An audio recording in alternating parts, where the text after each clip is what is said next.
গত রবিবার অর্থাৎ 14ই জুন ছিল world blood donor day. Kolkata শহরের বিভিন্ন স্থানে এই ওয়ার্ল্ড ব্লাড ডোনার ডে উপলক্ষে 14ই জুন রক্তদান শিবিরের আয়োজন করা হয়। আমাদের সংঘ মিশন ইউনাইটেডের পক্ষ থেকেও আমরা 14ই জুন রক্তদান শিবিরের আয়োজন করেছিলাম। কলকাতা শহরের বিভিন্ন স্থান থেকে অনেক রক্তদাতা এসে আমাদের এই রক্তদান শিবিরে অংশগ্রহণ করেছিল।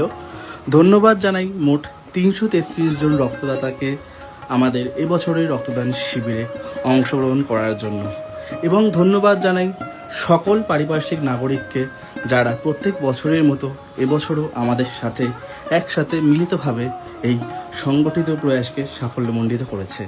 বরফা থানার পার্শ্ববর্তী স্থানে প্রত্যেক বছরের মতো এবছরও আমাদের রক্তদান শিবিরের আয়োজন করা হয়েছিল। তোমরা কে কে ব্লাড ডোনার ডেতে রক্তদান করলে তা অবশ্যই কমেন্ট বক্সে জানিও, এবং কে কে এখনও ব্লাড ডোনেশন করোনি এবং করতে চাও তারাও অবশ্যই কমেন্ট বক্সে কিন্তু জানিও।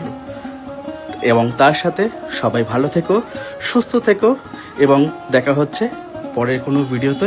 আর অবশ্যই দেখা হচ্ছে আগামী বছরের মিশন ইউনাইটেড আয়োজিত রক্তদান শিবির 2027-এ। সবাই ভালো থেকো, সুস্থ থেকো, দেখা হচ্ছে পরের কোনো ভিডিওতে। টাটা।